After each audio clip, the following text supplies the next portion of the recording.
My name is Lilo Armandie, and my ego is a liar. And guess what? Yours is too. I'm a combat veteran, mother, and recovering high performer. This is a show about the lies we tell ourselves, how they shape us, how they break us, and what it takes to finally let them go. Let's uncover our lies to seek the truths underneath. Because before there's clarity, there's chaos. Let's navigate it together. So don your oxygen mask and take a deep breath. Welcome to Lies My Ego Told Me. Hello to all of our liars and truth seekers. I'm Lilo, and welcome back to another episode of Lies My Ego Told Me. Today's guest is a man who made a career out of helping people see more clearly into an uncertain future. Dr. Graham Norris is an award-winning futurist, keynote speaker, and leadership expert who spent the last 2 decades helping organizations transform how they think about tomorrow. From his early days as a journalist with the Dow Jones and the Financial Times to his current work advising multinational companies like Intel, Microsoft, and Adidas, Graham knows firsthand how leaders become paralyzed, not by what they don't know, but what they think they know. He holds an MBA, earned his doctorate researching change and adaptability, studied foresight at Oxford University, and his TEDx talk, Be More Futurist, continues to inspire tens of thousands of people. But like all of us, he also believed a lie that sounds confident but often hides confusion. A lie so compelling that dismantling it became the foundation of his life's work. Graham, thank you for joining us all the way from the UK and for being on the show. Thank you for inviting me here, Catherine. It's going to be a great show. Yeah, I'm very excited to talk about all of these topics because when I first met you, it was very intriguing to figure out what your job was. So you've worked with some seriously impressive, successful leaders in various industries across the globe. People who've climbed every ladder and achieved every milestone they set out to achieve. And yet there are times when they call you because they are fundamentally lost, believing the same falsity. So what's the lie that you see across all these high achievers? What's the common misconception you help them overcome? Well, from a young age, I think we're asked what we want to be when we grow up. And as we get older, we stop asking that question. We stop asking it of ourselves because we think we've answered it. We think we know who we are, what we want, where we're going, and then we just put our heads down and make it happen. And it's only when we stop to look up that we realize that we don't really know what we want at all. And what we thought we want isn't actually what we want in the first place. Yeah, I never thought of it that way. That is a linear kind of journey in our life. But this isn't just something that you solely observed in others, though, is it? This was your story, too. So before we get started talking about your journey and the pivots that you made, let's explain what a futurist is. Is there a crystal ball involved? Absolutely. There's crystal balls. There are tea leaves. There are Ouija boards. We have a lot of tools that we use. But basically, a futurist is simply someone who looks into the future to understand what might happen. And we use various techniques to do that, not using Ouija boards or crystal balls, but there are various techniques to help us access the future. We tend to spend most of our lives thinking about the ultra short term. So what we see around us seems real and concrete and important. But when we think about the future, it seems kind of abstract and we only see it in very fuzzy ways. And so the job of the futurist is really to help stimulate people's imaginations so that they can think about the future more clearly and then they can make better decisions about what they want from it.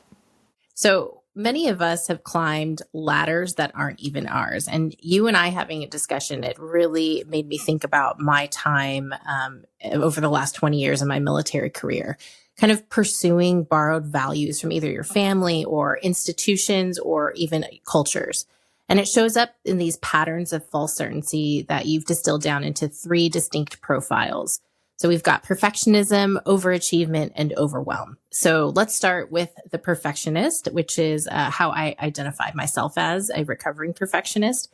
So you've worked with leaders who are paralyzed by the need to make the right decision. They say they know what they want, but really they're just terrified of being wrong. So how does that mindset play out in the boardroom or with executives that you coach? Well, it's not even executives or boardrooms. I mean, you could everybody, I think, will experience this. And I saw a very fun phrase recently that kind of captures it. It's instead of FOMO, fear of missing out, it's fear of messing up. So FOMO. So the fear of messing up is very real, and society really does emphasize the need to be right, and having this kind of almost polarized view about the decisions that we make, whether right or wrong, and you're being good or bad or these kinds of things, and so this fear of messing up can result in some things you might recognize in your workplaces in terms of sending decisions off to a committee. You know, we don't want to pull the trigger too quickly. We need to consider it some more. This idea that we collect more information that will make a better decision, or sending things to be reviewed by someone, or getting more sign-offs. So some companies, you'll have to have things signed off by like 1 million people before you can move forward. And I remember an interesting quote from the WHO right at the beginning of the pandemic, where they were talking about, you know, perfection is the enemy of the good when you need to make quick decisions, when you don't really know what this, you know, situation is going to be, in this case, a disease, and you still need to press forward, because if you wait, if you delay, then things catch up with you and you're going to be in a much worse position with much fewer options. And so I think, you know, the perfectionist or this fear of messing up is really the way we kind of protect our egos. You know, this podcast is all about egos. And for many of us, most of us maybe, we have quite fragile egos that even when we feel very confident about ourselves, if someone attacks that ego, the initial response can be quite sharp. And if we're smart and emotionally aware, then we'll be able to tame that and be able to think more clearly about the situation. But often we're not, and we take it very personally. And some people are in a almost chronic situation of ego protection, where they are, you know, very worried about being wrong or being seen to be wrong. And I think, you know, recently I've been reading some more about, you know, Elon Musk. It's perhaps because he, you know, has been diagnosed with Asperger's, and I'm a little bit outside of my area of expertise here, but he seems to have an ego of steel, where he accepts the fact he needs to take risks. He's going to be wrong, but he's just going to keep moving in a certain direction. And despite the failures, he doesn't really care what people think of him. He doesn't care about being wrong. So, yeah, so that's how I see that playing out in various different situations. Mm-hmm. The space for failure is really influenced by what the culture of an institution is like, whether that be a company or the military. And so giving people the latitude to fail, is that a way to kind of fix this? Yeah, I think so. You know, ideally you have that kind of idea of psychological safety. I talk about it in terms of experiments. If we try to take a more scientific, objective view of what we're doing, and the decisions we take are actually experiments, then the only way you can fail is by not learning from the outcome of the decision. No matter you get this outcome or that outcome or whatever other outcome it is, then you've learned something, and then you can move forward. Over the summer, my daughter, she was doing this course about how to bake, right? So she was learning baking.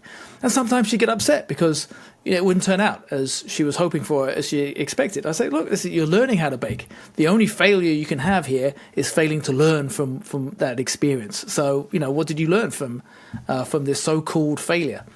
But I mean, I'd be curious, in the military, your experience of the military, how did the military view right and wrong, fail and success?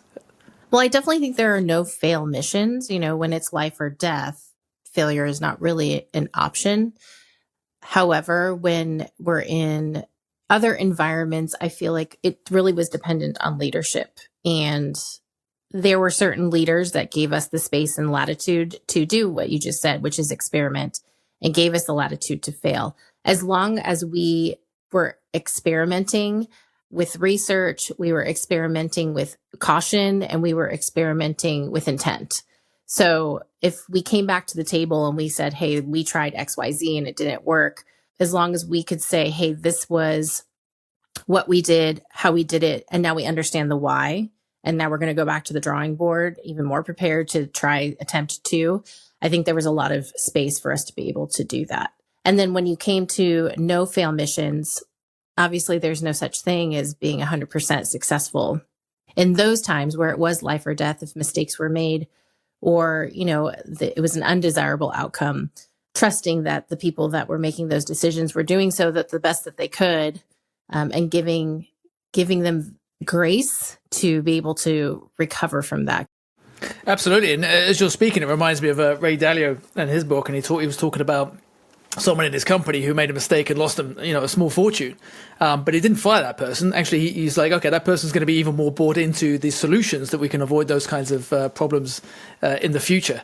And so, yes, if you can be in an organization that accepts that and has people who are going to learn from it, then that's really the best situation you can be in. Yeah, I think the organizations or the leaders that I have where you lived in fear of imperfection, people didn't take risks. They didn't grow. They just tried to fit a mold, and it wasn't no one was adaptable, no one was flexible, no one was innovative because they were so terrified. This brings us to the next profile, which is the achiever. This is the person that's ticked every box, climbed every ladder, and yet they still feel empty. They thought they knew what success looked like. They thought they knew what they wanted, but it just didn't deliver. So what does this arrival fallacy teach us about our relationships with desire and achievement? Is this you too as well? Is it, Lilo? I feel like all these are me. So it's like every episode I've taped, it's, oh, this is me. But yes, I have connected greatly with your work. That's good to hear. Well, the arrival fallacy is maybe the latest incarnation, as you often find in psychology, of an idea that has been called hedonic treadmill. So, and you may be familiar, and your listeners may be familiar with the research that shows that, people who won the lottery were initially quite happy, and then, after a little while, they just went back to the same, however happy or sad they were before. And the same with people who, lost the use of their legs. They were obviously quite depressed about that for a little while, but then they just went back to whatever state of mind they were in before.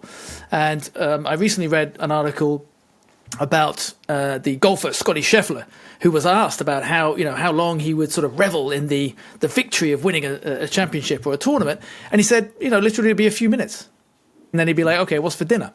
And even for him, you could see in that interview, this was obviously quite a recent revelation for him, that golf wasn't intrinsically that fulfilling for him.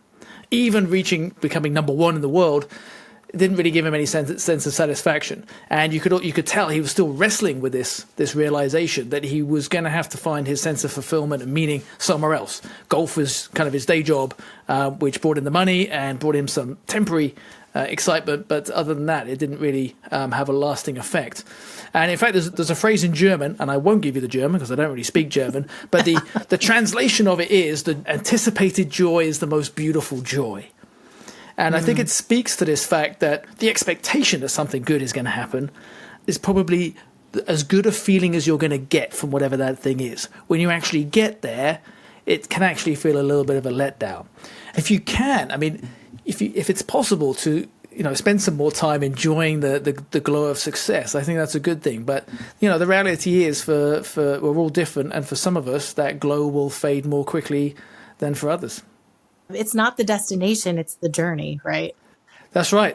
And, and to be fair to Scotty Scheffler, it sounds like he does enjoy the journey. But I think, once again, the expectations around him is it must be great to win, a massive golf tournament, and you're on TV and you're famous and you're making all this money. And yet he's like, no, that doesn't really do it for me. It's interesting because it just reminds me of people trying to search for dopamine hits constantly, keep trying. And then eventually just, you don't feel anything anymore. Chasing something and not ever quite feeling that, like you said, that joy, that happiness. That's right. And this is why it's important to have that sense of gratitude and appreciation for what you do have. And that sense of perspective, even when things maybe not that great, or even when they're very great, is sometimes it's actually quite adaptive to be able to sort of rebalance yourself and saying, well, it's great today, but it might not be tomorrow, right? Mm-hmm. And so the last profile is the overwhelmed. People with endless options who should feel free, right? Having the freedom of choice, but instead they feel trapped. How does having too many possibilities become its own kind of prison for high achievers? We've been blessed in some ways in being part of and living through the information revolution. When I was a kid, if you wanted to find something out, you had to go to the library and get a book or look through, films or something else. Whereas now, we've got so much information at our fingertips. But the problem is that, with our minds, we like to make predictions. And those predictions, we want them to be right. We have this desire for these predictions to be right. But we can never, ever gather enough information to make sure that we have or make the right decision, or that we can erase all that uncertainty. And so the way I talk about it is that, there's a lot of uncertainty over what we do and what the future holds. And this uncertainty isn't an information problem. It's really an imagination problem. And so when we can access our imaginations, then we can start to unravel the uncertainties of the future.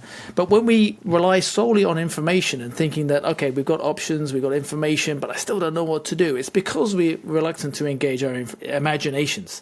And when we do that, we can accept the uncertainties and we can move forward in a particular direction. But otherwise, we just keep spinning the wheels and say, okay, maybe I need more information to be able to make that great decision.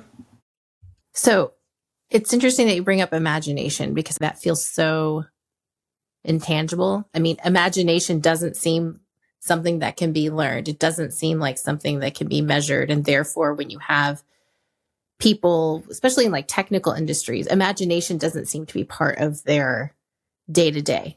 So can you teach imagination? And how do you incorporate that into daily life? I'm not going to lie to you, it's not easy. We do spend a lot of time thinking what I talk about as the ultra short term. So usually the next few seconds. So we're normally thinking about what someone's saying, what we want to say, the email that we're writing. Everything is very, very, very, very short term. So, when I sit down with workshops or whatever, actually getting people to I have to warm up people's brains so that they can let go of the present and then start to think about something that isn't right in front of them right now. And it's very difficult to do, and it does require some practice. But you can do it as long as you can, let go of what's happening right now. Some people, of course, they all pretty much spend all their time fantasizing about the future. A small minority of us, and actually their problem is reconnecting it to the present. But you can do, various exercises where you say, okay, counterfactual thinking. If you weren't here now, what would you be doing? So then you don't even have to go into the future. You can just think about a different present, which makes it a little bit easier, interestingly, for people. So if you didn't come to this room now, if you weren't on this podcast now, what would you be doing? If you weren't in this career now, what kind of career could you be in? And then people will tell you all kinds of different interesting things, right? If I wasn't an architect, I'd be doing this. So you can try this, just different ways of thinking about the present, and then you can start thinking about, okay, what might the future look like? Yeah. Well, the future can be really scary. And as we've kind of touched on, all three of these patterns that we just talked about, that common thread is fear. It's the fear of being wrong, the fear of judgment, or the fear of choosing the wrong future. So why does society punish mistakes so harshly? And what does that do to the way that we make decisions? Like, do we play safe, or do we just throw caution to the wind and become reckless? I think in general, we all play it too safe.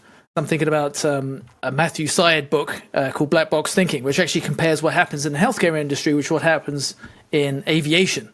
So he talks about in healthcare, when people do something that has an undesirable outcome, then it tends to be kind of brushed under the carpet and pushed into the kind of confusion of the situation, because a lot of this stuff happens in behind closed doors, and everybody's like, oh well, stuff happens. Human bodies are unpredictable, right?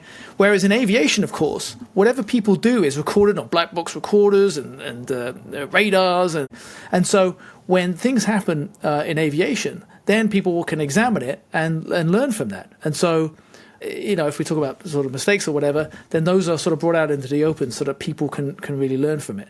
But society in general, when we make mistakes, doctors you think of as being, hopefully reasonably stand-up people who want to make the world a better place. However, when pushed into it, when, things go wrong, they're probably not going to be the first ones to say, well, let me bring my GoPro into the operating theater so you can see exactly what happened. Right. And we'll have everything recorded.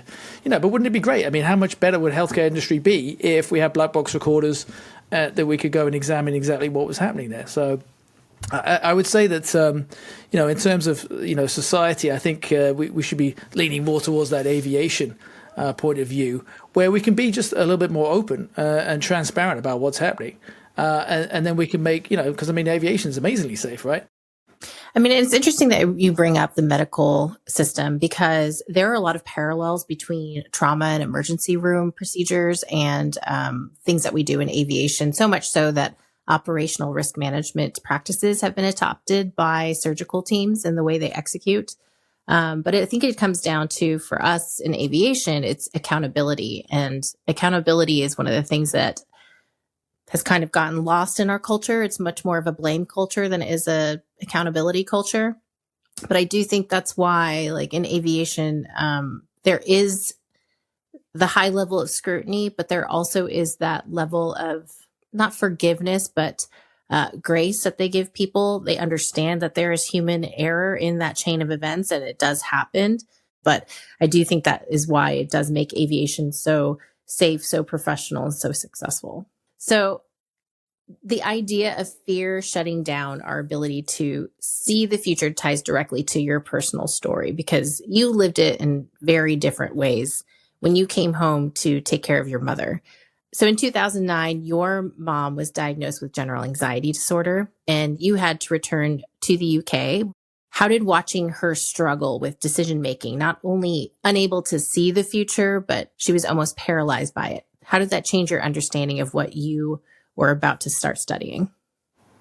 Yeah, no, it was quite an eye-opening experience because, I was actually living in Tokyo at the time, and I decided to leave Tokyo, but I was actually planning on doing something else.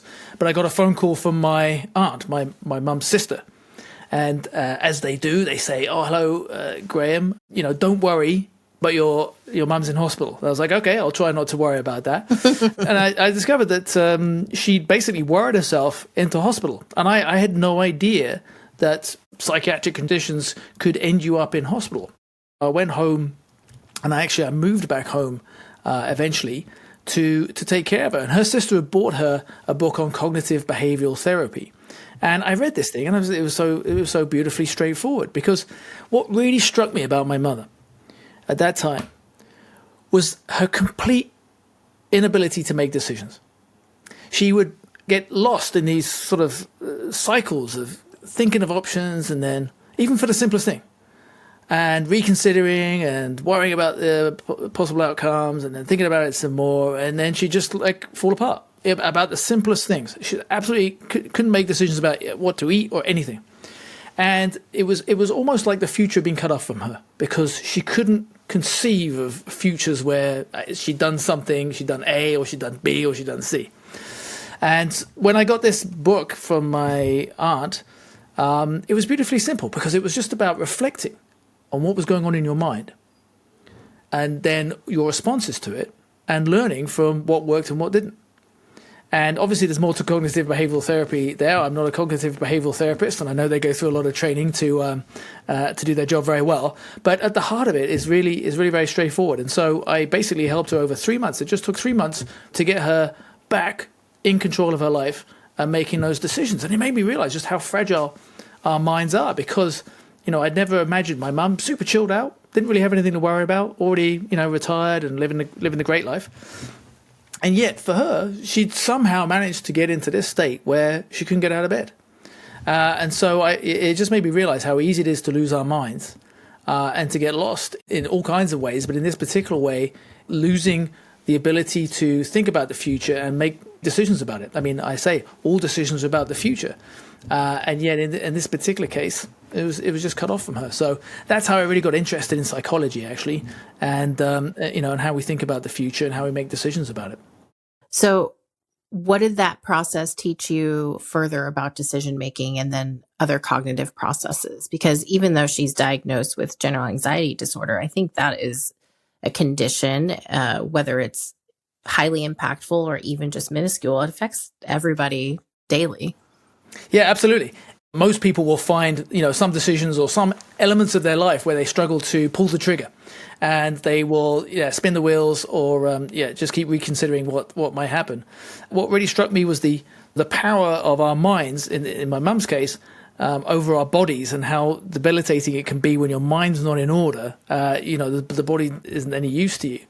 And also how important it is to stay on top of your mental health and your ability to think through options. I think over the forthcoming sort of decade, when I looked more and more into how we make decisions, that reflective element, and to say, okay, well, what's going on in my mind? It's not something I'd ever thought about before, but I was like, okay, what's going on in my mind? How healthy is that? Is that useful? Is it taking me anywhere? And then trying things and seeing if that's going to take me anywhere useful. But that reflective element, I became a mindfulness instructor after a little while. It really became clear to me that being able to be aware of your thoughts was really quite critical. And it was obviously something my mum hadn't noticed happening to her. So there was really a lot to learn, and still to learn, quite frankly. You never stop learning about what's going on in your head. And the mind's a muscle, and I know for myself that decision fatigue is one of those things that really does affect me. Just when I was in leadership roles, even as a parent, you just get to the end of the day and you're like, I cannot possibly make one more decision. Like if somebody asks me what's for dinner, I'm going to lose it. Like how do we overcome that? Yeah, it's an excellent point, and I experience it myself. It's interesting. The research is a little bit ambiguous about what the impacts are. So, it's really difficult to to come up with many answers for it. But Barack Obama was famous for outsourcing a lot of his decisions in terms of he only had, I think, blue and grey suits, and he didn't decide what to eat. He got someone else to decide that for him. We waste a lot of our energy on deciding what to eat, what to wear, what to watch. Whereas I think we'd be much better off spending more time on thinking about who we want to be and where we want to be and who we want to be with, and these larger decisions in life. So I'll give you an example. Actually, I remember one time when I was in China, and I was wanting to buy like a case for a toothbrush so I could take it to work, right? And so I was online and I was looking at all these, the equivalent of Amazon, but in China. And I was looking at all these cases, and you get pink ones and blue ones, and ones with little tassels on, and ones with ventilation and all those kinds of bells and whistles. And after 20 minutes, I was like, wait, there's a lot of choices here. I was like, hang on, this thing cost 80 pence, so then like about $1. And how the hell am I spending 20 minutes on something that costs $1? It doesn't matter, right? It's going to have zero impact on my long-term well-being. I might as well just buy the first one that meets the criteria. So me and my wife, we set up a rule that, if it costs less than a certain amount of money, we'll just get the first one that meets our requirements and then move on to something more important. Because quite frankly, I don't need to know about toothbrush holders that have tassels on. It's just not useful information. Yeah. Turns out those paid ads to be on top of the search engine they're working, right? That's right. Absolutely. That's right. That's right. I know decision fatigue affects a lot of people, especially a lot of our listeners that are in a similar generation to us. We're in that sandwich generation where we're caring for our aging parents and we're caring for our families, trying to take care of ourselves, but probably not super successfully. What did the experience teach you about what we can and cannot control? Well, when I think back to, the experience with my mother, I think we don't always have the conversations that we need to have. And I know, from talking with other people, they don't always have, very straightforward conversations with their family members, particularly across generations. We'd be much better off if we probably, maybe it's more of a British thing, I don't know, but just be a little bit more forthright about the conversations we have with our families, so that we can help make everybody's lives just a little bit better, rather than, maybe brushing things under the rug or pretending things aren't there, or being satisfied with the status quo, or, whatever's happening, and actually just say, maybe we could do better. Maybe, maybe these things aren't quite right. Maybe we could do something different, and the future, and make a better future and make a more satisfying future. So you mentioned briefly the difference, between British and American culture, but I think there's a greater difference between Eastern and Western culture, which you've kind of straddled both of those. Is there a difference that you've seen in the way Eastern culture and Western culture approach the future? Because as somebody who is, Chinese myself, and you're married to a Chinese woman too, there tends to be a much bigger focus on long-term futures, generational futures, than there is the here and now. Yeah, absolutely. I've spent a lot of time looking at cultural differences as part of my doctorate, actually. But I'm always quite reluctant to paint too broad strokes about culture. And the reason is because when you ever come into contact with an individual, you have no idea what you're going to get. And so, yes, in general, you may say in mainland China, they have maybe a perspective that takes a longer term view. They'll see themselves, and probably in India as well, that they, were just part of a very long-term sort of almost cosmic system. But, there are also ways of looking at China, particularly in the context that it's in at the moment, as also being quite, short-termism. So in terms of business and relationships, it can be quite transactional. But that's really a function of, where people are at any particular time. And so, particularly in mainland China, there's some tensions between different cultural elements and forces there. And then, of course, if you look at, Japan, once again, quite a different view of the world. So I'm afraid I don't have a very satisfying answer for you here, Lilia, because I do try to, where possible, meet people where they are, and you'll come across all kinds of different individuals with all different kinds of views. Mm-hmm. And if we were to imagine our futures, or if we even had a crystal ball that told us our futures, it would maybe solve this conundrum. But people think if they can predict what's going to happen, that they'll know what they want. Why is that thought process backwards, though? So if you think about it like this, if everything was already decided and, super predictable, then what kind of decisions are you going to make? Right? There's nothing left to decide, right? So if we think about uncertainty as actually being the space for you to influence the future through your decisions. And so this is why, I think uncertainty is a much maligned aspect of our thinking, whereas actually it is the space that we have to make decisions. And if you think about innovation, for example, yes, you can have short-term, very predictable, incremental innovation, and this is something I talk about in my workshops. But actually, with the further you get out into the future, you have a much broader range of possibilities and a much broader range of uncertainties. And the uncertainties are how you can have truly innovative ideas. And it doesn't have to be more risky, right? If you spend enough time to think about the different possibilities of the future, you can still reduce the risk. Yeah, in terms of predicting the future, sometimes we like to, sometimes I sort of trick people to say, I'm going to tell you the lottery numbers now. But you don't really want to know them. It won't make you happier in the long run.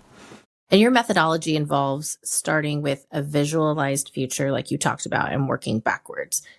How does this reveal what people really want versus what they think they want and what they think they value?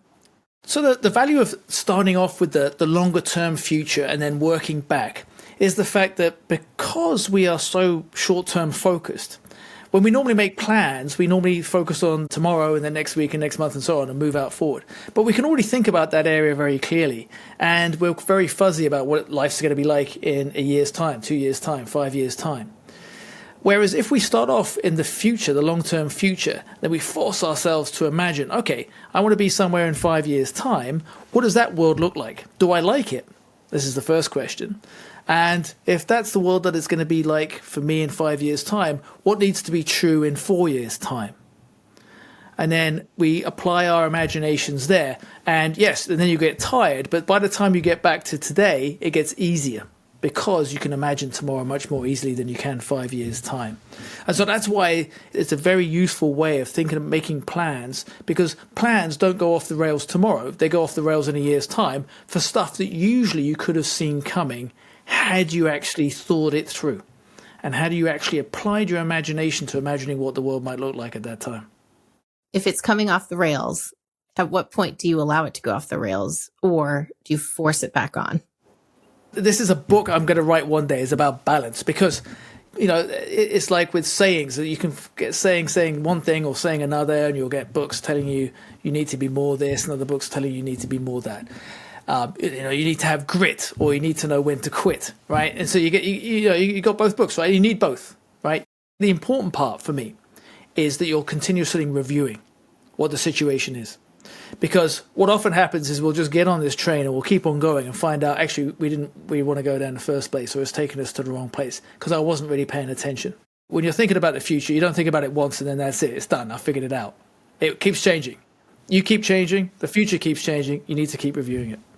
And you mentioned the relationship with uncertainty. You said uncertainty isn't the enemy. It's the raw material for the future. For someone who's spent their life trying to eliminate uncertainty, how do you help people see it as an opportunity? And how does one learn to accept uncertainty if it goes against their nature? So I see the future in two aspects. So there's the future outside of your control, and then the future within your control.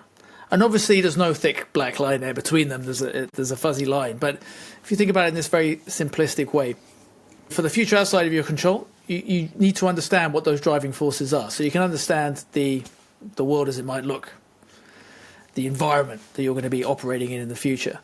And within your control, this is where you make your decisions, right? But you still don't know for sure that the decisions you make that you're going to throw into the future are going to have the results that you want.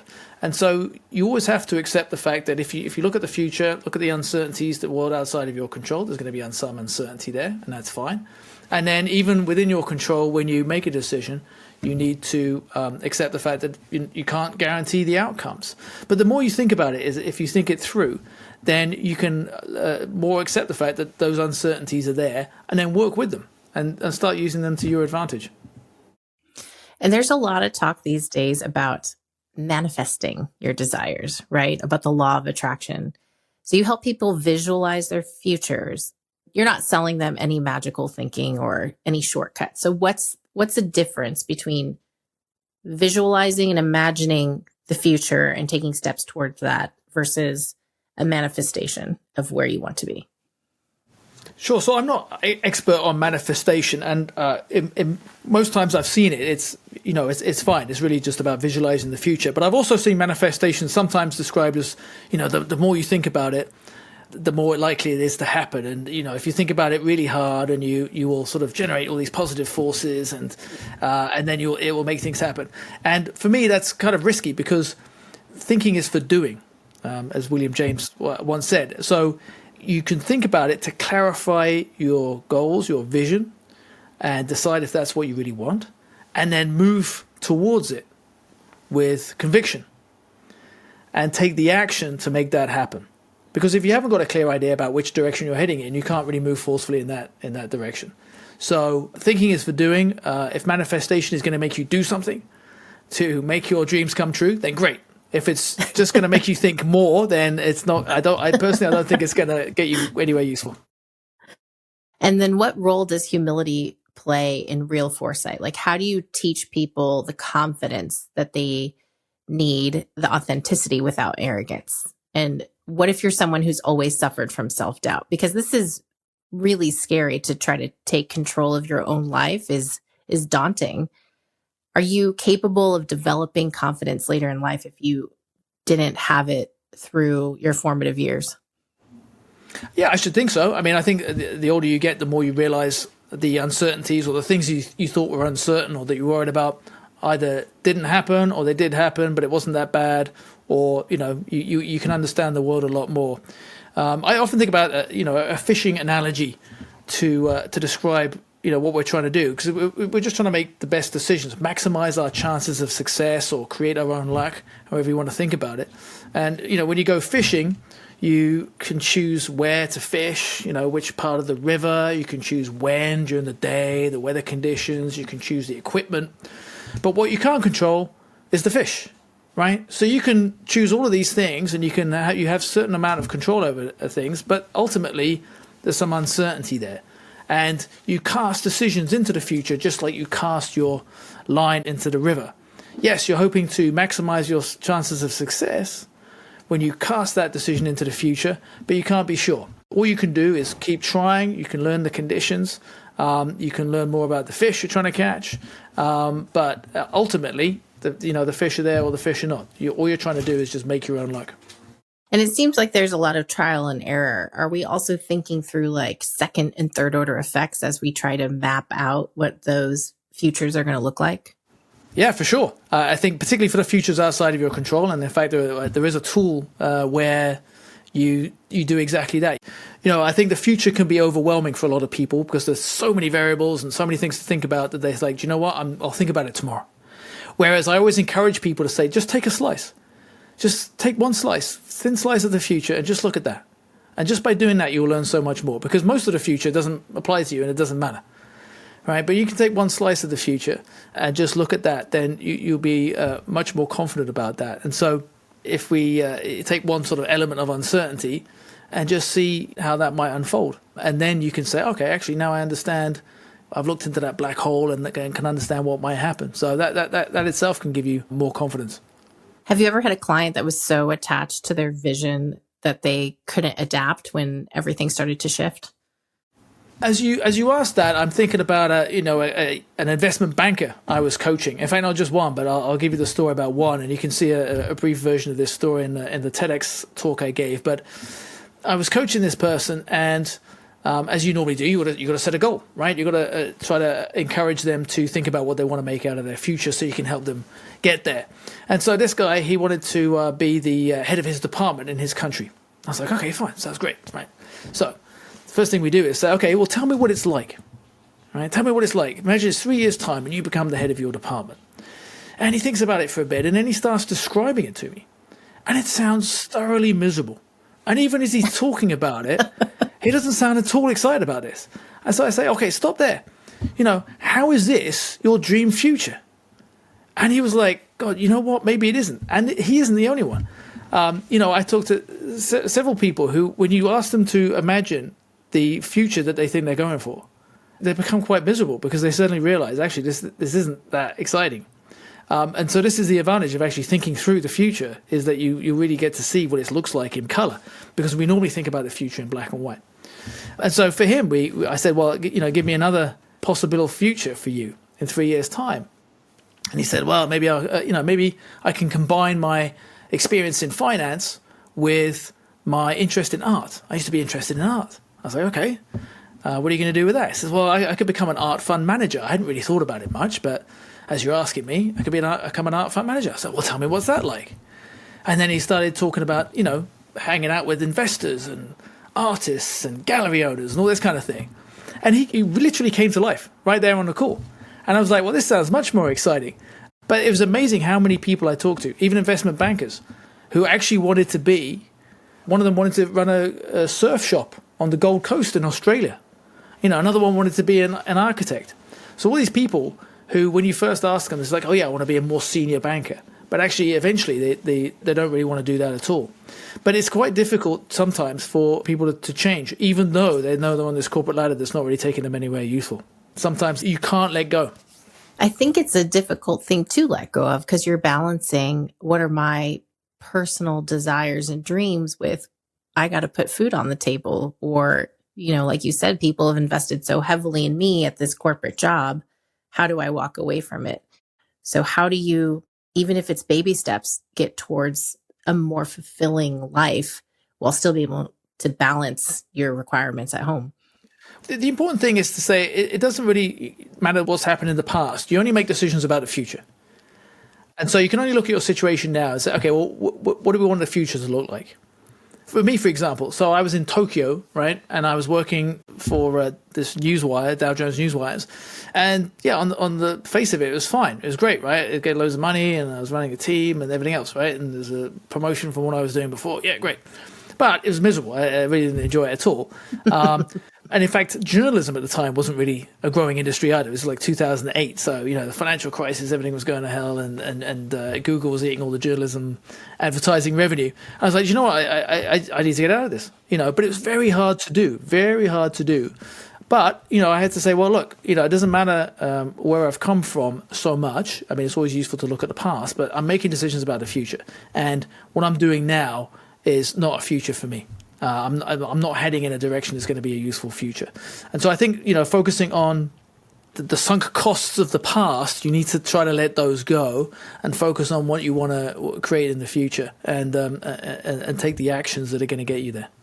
And for those that really do want to make change, how do you help teach them to balance planning and preparation while acknowledging that you're never really in control? So I always try to help people focus on the agency, right? So yes, you're never fully in control, right? But that doesn't mean you don't have any influence whatsoever, right? And it's very easy to focus on all the things that are not in your control. As long as you understand, you analyze those things outside of your control, and then you focus on the things that you can do. But you take actions, and then you learn from those, and you get some feedback from those. And the experimentation we were talking about earlier on. And by being active or proactive, it's only through your actions and your decisions that you can exercise your influence over the future. Otherwise, you're just going to be drifting around. So after all of that, what's your truth now? What does it actually mean to know what you want? Do you know what? I still think we need to keep asking it. And so I still keep asking myself this question. What do I want to be when I grow up? I think at the moment I'm in a happy place. I have a vision. The consulting and the speaking that I do is I'm enjoying the journey as well as the results. I have an idea about who I want to be in 2 years' time, and 5 years' time, and 10 years' time. But most importantly, continually reviewing that, because it's still the case and will continue to be the case that I will change and the world will change around me. And it's interesting. There's sort of psychological research that shows that we always think that, yes, we recognize we changed in the past, but we always think we're fully baked now and we will be the same going in the future. At every age, this is true. So in our 20s, we think, okay, we finished school and we what at university, whatever. I was like, okay, I'm done now. Now I'm an adult and I'm sort of going to cruise on for the rest of my life. And then when you get to 30, you realize, actually, I didn't know anything when I was 20, right? And it's like now I've seen the light and I'm wise now. And then when we get to 40, it was like, oh, okay, I was such a fool when I was 30, and so on. And this happens at every age level. So I think you need to continuously view what's important to you, what your values are, and how you can make sure that you are moving in a direction that's aligned with those. Is it fair to say I know what I want today, but I won't know what I want tomorrow? Yeah, that's maybe as good as it gets. Yes, and accepting that, be happy with that, right? Tomorrow's a new day with new opportunities and new questions. Because this is it with young people. They say, "Oh, I need to find my purpose. I don't know what it is." How can you? I mean, what kind of experiences have you had? I mean, you can only know what you want from what you've experienced, right? No one wakes up in the morning, and then says, "Oh, I want to be some profession I've never heard of," right? Some obscure, I don't know, financial industry kind of person, right? You can only want to be things that you're familiar with, right? So, and as you get older, you discover more things and more opportunities open up. So, absolutely, you have to keep asking yourself that question. We need to expect the pivots. Like we live so long now. We work for, probably 50 years that a singular career is not possible anymore. And jobs that we can't even fathom don't exist yet. They will come up later, and maybe that's where our passion is. Absolutely. And I think, aiming high, I think one of the things we do is say, okay, well, we're going to retire one day or retire early or whatever. But retirement is like the worst thing you can do. I mean, there's a lot of evidence shows people go downhill after they've retired, right? Stop talking to me about myself. Right? There's a famous coach who says, I'm aiming to live till I think 137 or something. Because if you take that view, right, then you will keep powering on. Right, you won't sort of imagine that, like, oh, okay, I'm slowing down now, right? No, I almost feel like I'm accelerating, because I found even more meaning and interest and excitement than I could find before, because I was just too sort of young and stupid before. So, for working with the paralyzed executive or the burnt out achiever or even just a normal person, what's the shift that you need to facilitate? What I really try to encourage people to do is to develop some mental flexibility. And the reason to do that, maybe I combine that with awareness, but the mental flexibility is important because we do like predictions. We are very naturally prediction oriented. We like those predictions to be right, and they're almost uniformly wrong. And they're most often wrong when the further into the future we get. And so what I really encourage people to do is have full spectrum thinking. When I give talks, what I do is I got a crystal ball, I cover it up, and then I reveal the crystal ball as my secret weapon to see the future. And then I say, actually, there's a problem with it because this really represents just predictions. You can only see one future in a crystal ball. And then I whip out a prism, and I say the prism splits light up so you can see all the colors of the spectrum, just like you can see all the possibilities of the future. And so by having that flexibility to let go of that desire to predict and actually see all the possibilities of the future, then you'll be much more confident about what you're doing. And really, this is another aspect of imagination, is being able to imagine all different kinds of possible futures instead of getting fixated on one of them. So that's why I say mental flexibility is one of the most important aspects. And then what's the difference? You mentioned it, the confidence. What's the difference between future ready and future confident? Without having defined future ready, I would say that they sound kind of similar to me. What I do try to avoid is future proof, because it does sound like, firstly, it sounds like you're protecting yourself from the future, which is a bit weird. So we talk about child proof or bulletproof or waterproof or something, right? As we've got to protect ourselves from it. And of course, maybe for some things it's fine, but do we really want to calcify things so that they never ever change? In most cases, that's not going to be a healthy way of looking at things. And so, future-proof is a term I try to avoid. But future confident is really speaking to the idea that a lot of people will hesitate or procrastinate when making decisions because of the uncertainty that's involved. And there's a lot of research to show that we have what I describe as a psychological allergy to uncertainty that can really hamstring our ability to think deeply and properly about the future, and so we're reluctant to do that. And so by just, like I say, thinking through the possibilities, we can become more confident. So for someone who is listening, who recognizes themselves, which I'm sure there will be quite a few people that do, they see themselves in this conversation. So maybe they're stuck in that analysis paralysis, or maybe they think that they've achieved everything they want to and they still feel empty, or maybe they're just overwhelmed by too many choices. What's the first step for them? And what do you say to them? For me, the first step is to ask what's important to you. And this really speaks to people's values. We use the word values quite a bit already without defining it, because sometimes people think values are some kind of mystical thing or something that only appears on corporate websites or something like that. Actually, it's very simple. It's just what's important to you. And people also think it should be something honorable or worthy, right? World peace or something. It was like, no, if, sleeping in at the weekend is important to you, then you should try to shape your life so that you can sleep in at the weekends.